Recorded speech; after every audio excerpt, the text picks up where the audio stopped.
Greetings, this is Ty Brown, and welcome to the Business of Creativity podcast, the unofficial podcast of the Pepperdine Graziadio Business School. I am joined by Misty Anderson. Misty is a 2016 graduate of the Master's of Science in Management and Leadership program. She currently serves as the Vice President of Operations for My Block Inc. Greetings, Misty. Thanks for joining us. Absolutely. Thanks for having me, Ty. Glad to have you on. Now, you've been with that company, My Block Inc., for roughly 8 years, I believe. Prior to that, you were a project manager at a public relations marketing firm called Cashmere Agency. And one other role you served, probably amongst many other ones, is in terms of the sorority Alpha Kappa Alpha. You are on the International Media Relations and Production Committee, which, as we'll get into, ties in a lot of the experience you have in terms of serving a higher purpose other than just your current job. So I think there are a number of things I want to talk about, specifically that role of VP of operations. If you wouldn't mind, can you give us a little insight on what you do in that role? Yeah, so I kind of put it in layman's terms as the ultimate gatekeeper or the glue, in other words. And so a lot of my executive team and colleagues, they will say, oh, well, Misty, she runs operations for our company. She's the glue. And so everything comes through me, everything comes from me. And if I'm not in position working on the highest level in excellence, having order, setting infrastructure in this multi-million dollar entertainment company and enterprise.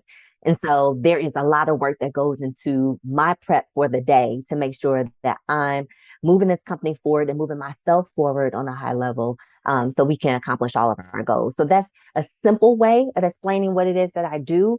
But essentially, I oversee internal protocol and infrastructure. I do external communications. So I do a lot of liaising with outside vendors, with people that may want to do deals with us, with people who may want to go into partnership. I do vision planning and goal setting. And of course, I have a team that I do that with, but I'm at the base of that.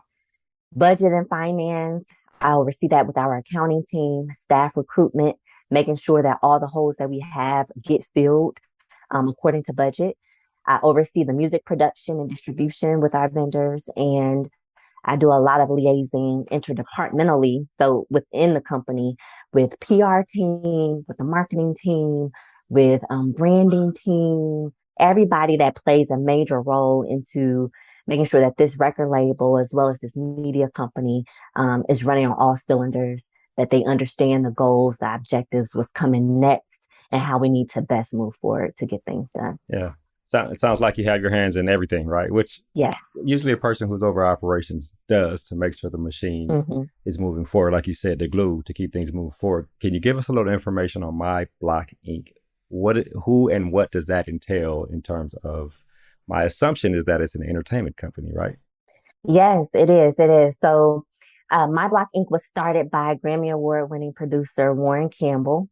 And he started this company as a production company at first, doing music, and then we evolved into TV and film scoring. And then he started adding artists to the roster. The first artist he ever had was Mary Mary. One half of that group is his wife, Erica Campbell, that I'm sure a lot of people may have heard of.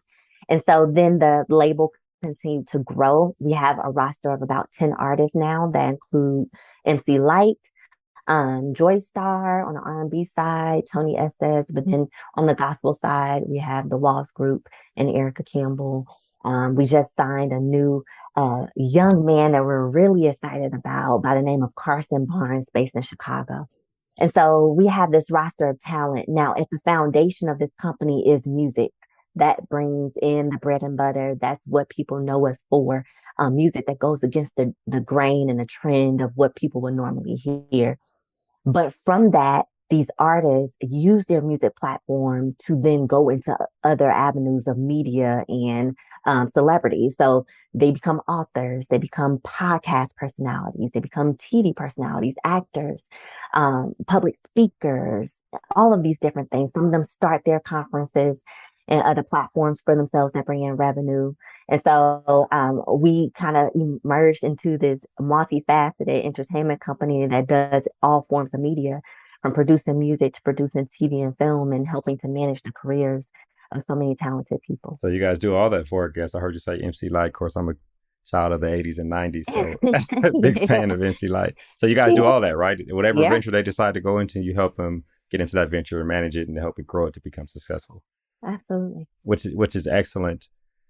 You talk about this MSML, Masters of Mhm. Science in Management and Leadership. Now, the timeline there, and usually you go and you get this further education after you've already started your career because you wanted to help you in your career, right? From my understanding, you started as an executive assistant for that family or for that group.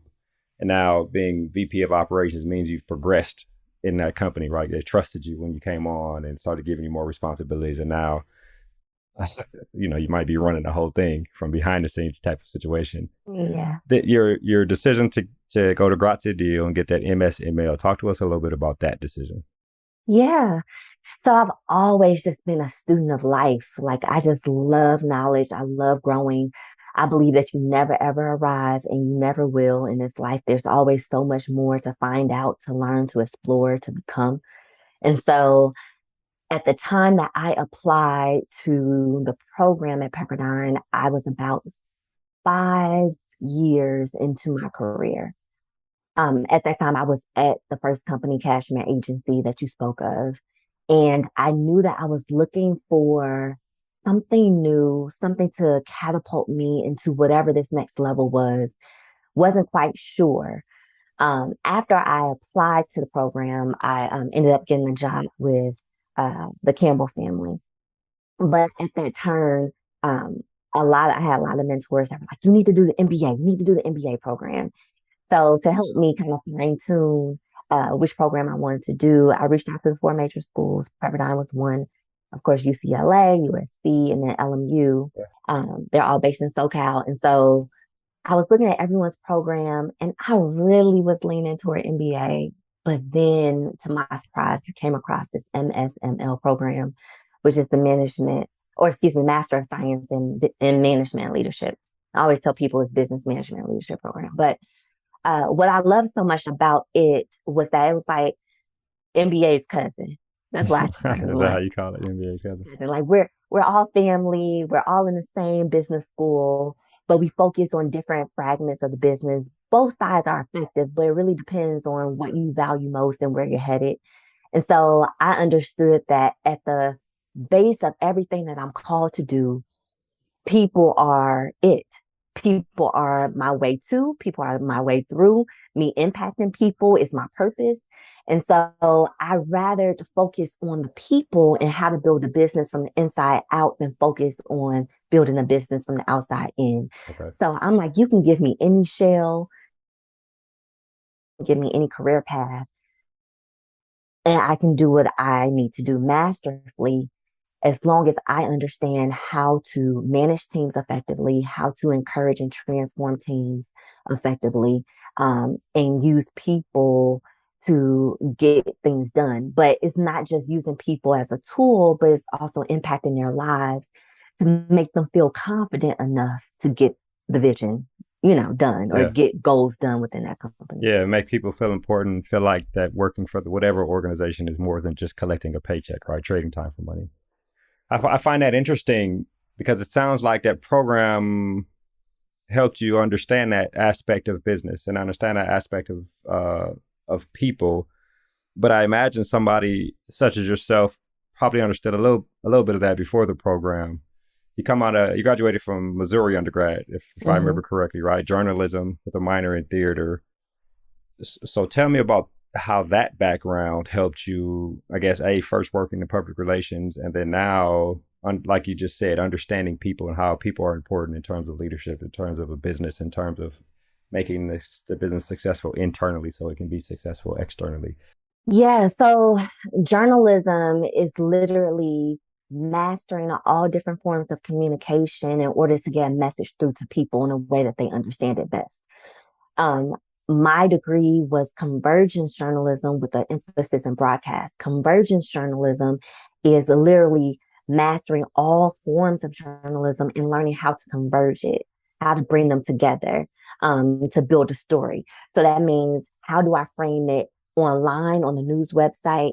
How do I tell the story on air, on the news, on TV? How do I communicate that story on radio where you can only hear it? That means I need to have sound bites from the scene. That means I need to have, effective people that can color the story. So we learned how to tell a story through magazine, newspaper, TV, radio, all of those formats that I just mentioned. And now we can add podcasting. And so having that ability to learn how to communicate to people from all different walks of life, all different backgrounds, all different tax brackets, and make them care about a story um, is what really helps me communicate effectively now. Everything that I do now is not related to my degree. Yeah. Well, the title of the degree, but when you talk about communicating effectively, right? Exactly. Exactly. So like directly, literally, it doesn't seem like it would correlate. Right. I didn't go through journalism and theater program in order to work in public relations or marketing or to work for a record label. These are things that I never even thought I would be doing, quite honestly. I thought I would eventually land at like Entertainment Tonight and be able to tell stories in a funny, lighter way. Because working in hard news it was a lot on my emotions because you Yeah. can't really emote. You just have to tell the story. Right. But just having all of those different backgrounds in addition to my faith really showed me how to care about people and how to communicate to them in a way that helps them understand, to help them feel seen, feel heard, and feel effective. Yeah, which is excellent, right? Communicate and understanding people. There's an aspect of working in business or working in any organization where there are people who are put into positions that are maybe good at the work that they do, but may not understand how to be leaders in an organization, or just how to lead people and communicate well with people. Did that management and leadership masters, the MSML, did that help you with that aspect of helping people who may be in positions that are senior to yours, but you still need to help them understand how to communicate with people and help them with the concepts of management and leadership, almost like a managing up type situation, right? Yeah, absolutely it did. I think that's the only reason why I'm having a vice president title right now. Okay. I mean, I don't feel like I necessarily qualify if you look at a job description for that type of role necessarily. But I just believe my ability to manage up, like you said, or manage my leaders has helped me get to where I am because I'm able to do something that they have not mastered yet. So my boss always says, listen, I make the donuts, I make the music, I have the relationships, but I don't know how to sell those donuts on the shelf. Misty, that's your job. You take the content that we create, you figure out how to sell it. You figure out what players need to be in a room, what players need to be a part of the project to push the project forward and then get it to as many people as possible. Like that's your role. Now you could either do that role through delegation or you could do that role by actually executing it yourself. But your job is to make sure it gets done by any means necessary. And so I learned that even at every job that I've had a manager to come to me and ask me, hey, did I handle this situation right? I know I kind of went hard on the team. How did they receive it? Because I know you have the ears on the floor. How do you feel like I could have done that better? When I started realizing that I had the power, that my leaders were looking at me for leadership advice and for wisdom on how to manage people better, I was like, oh, I got the secret sauce. I got something so dope Yeah. that is going to allow me to be able to be invaluable everywhere I go. I'm going to be able to walk into any door because you can make all the money, you can have all the intuitiveness as it relates to partnership deals and getting things, on a higher level. But if you don't know how to make people uh, feel seen, feel validated, feel impactful, if you don't know how to honor people, how to steward over them well, how to propel them and prepare them for the next chapter beyond your company, you're never going to win. You cannot do life without people. I'm a believer. I'm a huge faith person. I'm a Christian. And God did not create us to do life alone. Everything was built on community and family. So Yeah. if you think you can just, I'm out here by myself, I can get it, I'm independent, I Yeah. got it. Boo, listen, good luck. I Right. pray that that works out for you, but I'm telling you, I believe 99% of the time it's not going to work out. You Yeah. really have to have a heart for people and you have to know how to, band together to get things done. Yeah. People make the world go around. I will ask this question, tying back to the MSML program. It sounds like you had most of the ingredients for the recipe of success in terms of dealing with people, but there were some things that you learned from the program that helped you to have the complete recipe and to make it something that really helped those around you in addition to helping yourself. Tell me about, is there a specific class or a specific concept you learned while in the program that kind of helped you put this stuff together to make something great? Yeah. So intuitively, I knew the soft skills, right? Mm-hmm. Like I knew how to get a certain response, how to make people feel good, how to make them feel empowered. Like I kind of had played around in life with some different methods and saw success. But the program allowed me to apply science to theory, if that makes sense. So, um, from the soft skills side, it was this class on team. And literally, it sounds so basic, but we really learned how to effectively put the right teams together, how to manage people who have like ego and pride and stubbornness, and also how to manage those people who are very reserved and lack confidence and are not as vocal. And understanding that it's not just so basic where it's like, okay, we're gonna put the loud and proud people over here, and we're gonna put the quiet and scary people over here. It's not really that. Sometimes you need an intersection, and you just need to know how to pull out certain qualities out of people. And the loud and proud people need to know how to come down.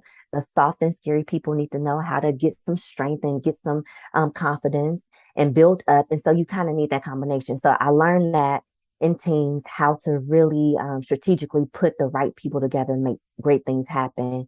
And then also, I learned two really interesting concepts that I really did not know about before, but one was called mind mapping Mind mapping. Okay. and the other one was future search process. So mind mapping in simple terms is just a visual diagram that you would put together to organize ideas and concepts. So we might have this one idea of like, we want to make $1 million in profit by the end of the year. And so people will just, shoot out different ideas and concepts of how to do that. And then, that idea may take a branch and the other idea may take a branch. And then you kind of build ideas off of that until you have this really epic diagram that you can build from. The other thing is future search process. So it brings people from all different tiers in the organization, those with authority, those with different resources, those with expertise, those people like me that are the glue and have all the information. You put all of us in a room. And most of the time it's over a number of days. We've done in our capstone program, we did, I think, 2 to 3 days with an organization. And we will have them just share. And we will put together this future search process for them of how to get to that goal, or to how to overcome that crisis. So most of them came to us with an issue of like, we're doing well here. This area is a problem. How do we push through?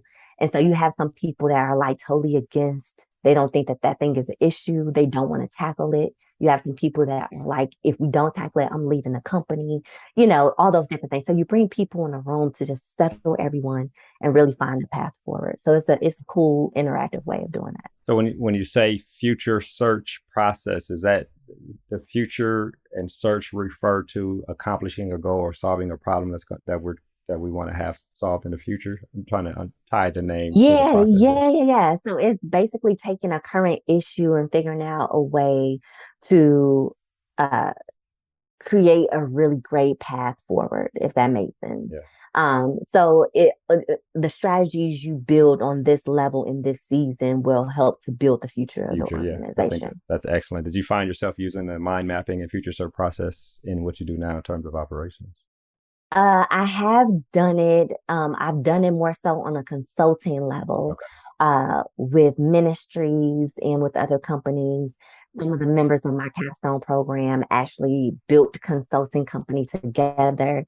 Um, and so they've gone out and have done it on a wider scale. I haven't done it within my current within your company. structure. So Mm-hmm. that opens up a new chain of thought questions Mm-hmm. for me. So you do some consulting, is what it sounds like. Well, I have two things. So one is I was doing consulting on my own before uh, I graduated from MSML program, and it's called Mac Misty Anderson Consulting. And Okay. so I was consulting companies and executives on building up their support team on how to lead more effectively. After I graduated, of course, people are like, "What are you gonna do now?" And you have all these different epiphanies, as you build in your career. And so I built up the strength and the confidence to start a company called LAMP, and it stands for Leadership Academy for administrative and management professionals in entertainment. Okay. So it's a way to educate those who want to be in the industry, those who are in the entertainment industry, and those who lead support leaders in the entertainment industry. And we just basically teach them how to do this thing and how to be successful at it and how to stay the long game because a lot of people burn out very quickly and they don't stay in it, whether it's through mistreatment, whether it's because there's no training in it. So you get a lot of executives who don't know what to charge you, don't know what benefits to offer you. They don't know how to lead and guide you because they've grown Yeah, never trained. Never been trained they on how to were do never it. trained and they've grown their career so fast to prominence, whether it's through the business side or whether it's through the talent side. And now they find themselves in a place of need and they don't know how to guide you because you know what I mean? They just Yeah, kind yeah, of arrive here. exactly. Peter Um, principle, right? Put into a leadership position, but don't necessarily know how to lead. I yeah. think that's So excellent. we lead leaders, whether they're already in their field or aspiring to be. But that's our ultimate goal on how to lead them the right way. What we feel like is a holistic approach to leadership. Leadership Academy for Administration and Management Professionals in Entertainment, right? Yeah. Mm-hmm. I think that's excellent. I'll ask you a couple questions here, and then we'll wrap. You mentioned being in a role with AKA Alpha Kappa Alpha, which is a traditionally black sorority, one of the Divine Nine. Tell us a little bit about that role because it sounds like it ties in a lot of the things you do. And now you just told me about this consulting role, your background in PR and operations and basic logistics and details. Tell me a little bit about that. Yeah, absolutely. So I'm actually a 4-year member. And within a short time frame of those 4 years, I have served on a chapter level. So locally, within our area, Southern California, I've also served regionally. So that's across the 10 states within our far western region. And now I am in an international position. So that's oversight of over 300,000 members. Wow. About a third of them are active in service. Mm-hmm. And so it's crazy because I didn't expect to be here, just Right. like I didn't expect to be at all these other great places that I've experienced in my life. But literally, in order for me to serve on this current committee, International Media Production, excuse me, International Media Relations and Right. Production Committee, you had to have had experience, real life experience in public relations, in marketing, and journalism, and events. Mm-hmm. Some form of that, preferably 3 out of the 4. And it's not that many people that do. I have had the wonderful opportunity to be one of those people who has had her hand in all of those pots. And so literally it's doing what I do in my career before the organization for my sorority, which is great because that's how you get the best out of people is making sure that you have the people that know what they're doing in positions of leadership to impact and move the organization forward. Which is excellent. You said you only been in the organization not very long and have grown to have this responsibility in this organization, which I think is excellent. I'll ask this last question and then we'll wrap. Success, right? We all have our own definition of success. Some of us define it internally. Some of us allow external forces to define success for us. I wonder for you, seeing as that your career has progressed pretty fast and you're successful at what you do in terms of leading people and in terms of helping organizations and people to be successful, what what is what was your definition of success early on in your career? And now that you have evolved and your career has evolved, where are you now with defining success? Yeah. So there's this quote that says, success is when opportunity meets preparation, or when preparation meets opportunity. That was pretty much my mantra early on in my career. Hmm. It was definitely, okay, if I am prepared, uh, if I show myself to be a strong candidate, then doors will open, opportunities will come. I'll Hmm. have the confidence and the morale to walk through those doors and accept that opportunity. So I'll give you a quick example. My first job in my career was at Cashmere Agency. And there was this headhunter program that's no longer called University of Dreams. Okay. And University of Dreams was a headhunter company where you would pay a premium, and through that program, they would assign you to an internship. They would also take you on weekend trips. They would also house you at UCLA. Your meals would be paid, all of that good stuff. And so I did that after I graduated from college. I got my first internship through this program. Now, everybody was going to the big corporations. I went to the small startup, Hmm. which was called Cashmere. I did not know that the head of this company was Snoop Dogg's manager. Okay. So yeah, it wasn't like in Playa Vista or Beverly Hills. Like it literally was in Inglewood. And he walked in and I was like, oh my God, what is this company? Where do I work? Because Yeah. they didn't have a website or nothing at the time. But I found myself finding out what is or who is their best person there. Who is the best employee at this company? What is their standard of excellence? Because it's based upon their highest performer. Hey, as an intern, I'm going to beat that.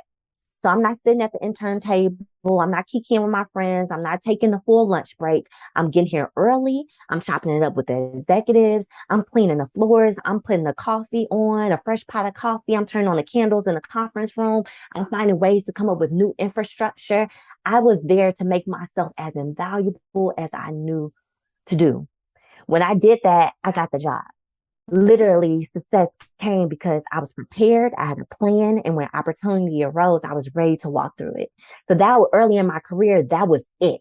I knew if I was driven, if I made myself stand apart in the best way, that I would get what I needed to get. Moving forward, now it's not so much like those things kind of are autopilot, Yeah. right? Like I've Develop those habits pretty much. I've developed those habits. And so I know that opportunities are going to come, right? When Misty walks in the room, like she lights up and she's able to uh, include or implement all these different wonderful things, right? That people need. I get that. But now it's about the heart. It's making sure that my why does not get swayed by culture. It's making sure that I'm defining culture. I'm defining it based off of my identity, based off of who I am and who God says I am. So now later in my career, as I've grown in my faith, my mantra is Colossians 3:23. There's two different translations. The first one that I really love says, whatever you do, put your whole heart and soul into it, as into work done for God and not merely for men. The other version says, put your heart and soul into every activity you do, as though as though you are doing it for the Lord Himself and not merely for others. So now my standard for excellence is not to feed my ego, it's to fulfill purpose.